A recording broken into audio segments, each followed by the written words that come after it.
Hey, how are you? You're good. How are you? Suits you. I love it. I drove a Jesko for the first time yesterday. First Koenigsegg I've ever drove. Oh, really? I loved it. Is Bugatti inviting Matt Armstrong to Molsheim because they respect what he built? Or because the internet forced their hand? After 9 months of public tension, the answer says a lot about how supercar brands are learning to survive the creator economy.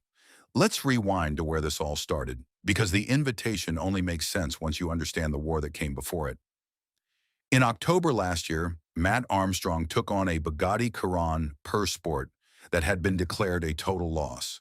The car belonged to Miami influencer Alex Gonzalez, and it had been through a brutal accident. The front end was crushed, the airbags had fired, and the transmission was badly damaged. Bugatti looked at the wreck and quoted about $1.7 million for an official repair.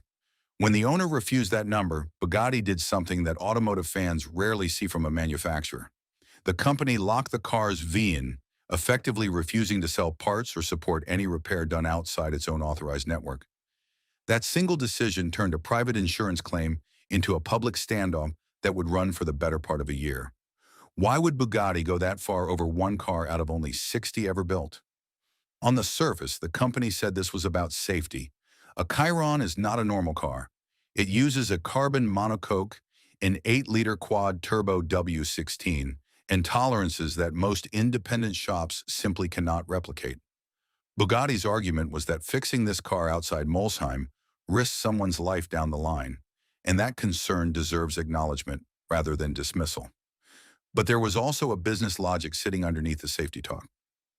Bugatti sells exclusivity as much as it sells horsepower.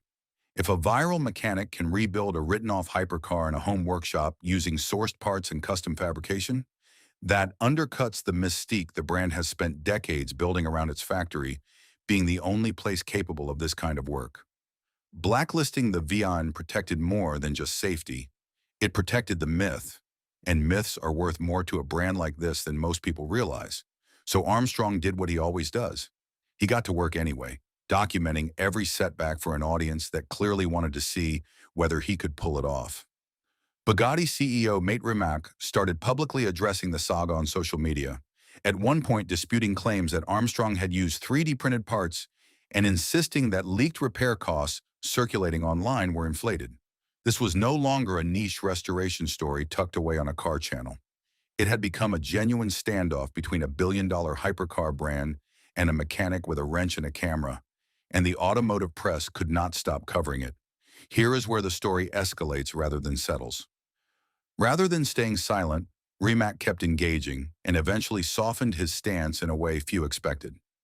Bugatti lifted the parts blacklist and reduced its repair estimate on the Chiron. That was the first real crack in the wall, a genuine concession rather than another statement. Then Armstrong pushed the story further on his own terms.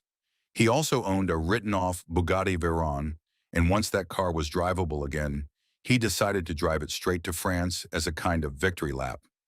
On the way, he tried to stop at the Molsheim factory itself. It happened to be Bastille Day, a national holiday, and the building was completely empty.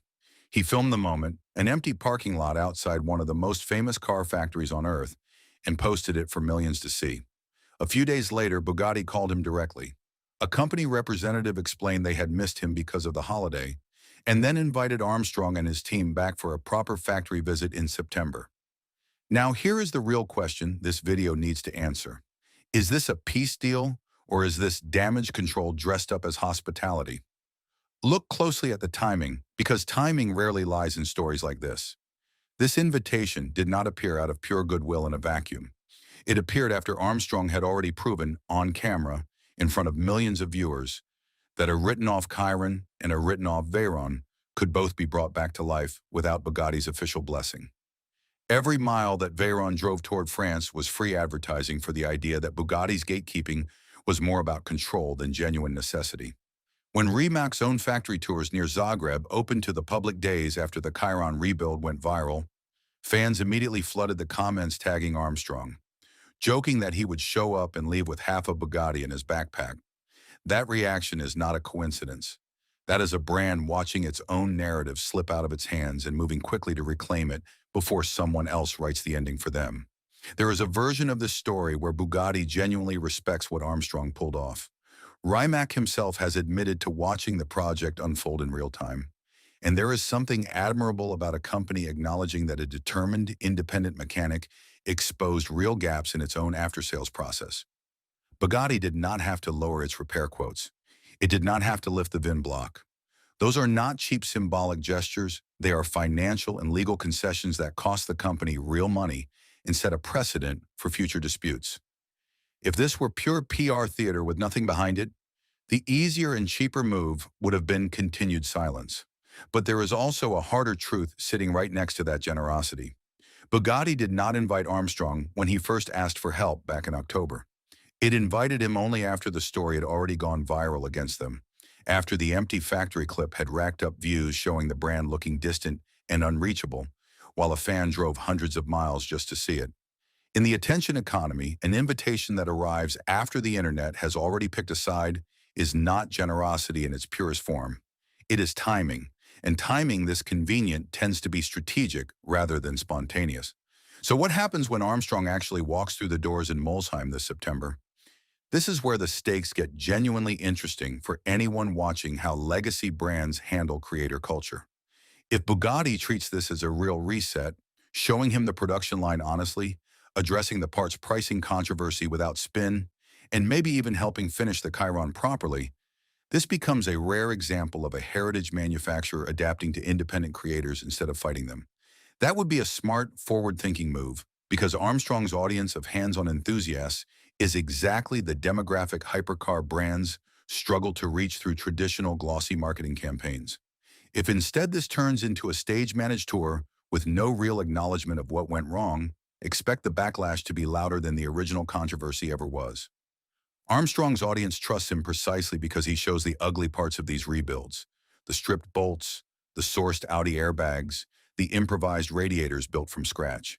If Bugatti tries to turn his visit into a glossy marketing moment with no substance behind it, his own viewers will call it out within minutes of the upload going live, and that backlash would be far harder for the brand to control than the original blacklist ever was. Either way, this moment matters well beyond one YouTuber and one car company. It is a preview of how heritage brands will have to deal with independent creators who can rebuild, review, and sometimes reverse engineer their most exclusive products in full public view, whether the manufacturer approves or not. Bugatti spent 9 months trying to control the narrative through silence and blacklists. It did not work.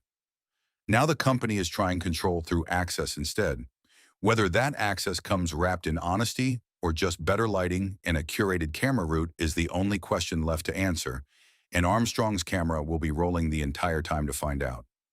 Matt Armstrong's Molsheim visit is happening because a rebuild the internet was not supposed to see turned into one it could not ignore. Whether this becomes an honest reset or a carefully managed photo opportunity will play out on camera, and you can be sure Armstrong will show every second of it. Subscribe for the follow-up the moment those factory doors actually open.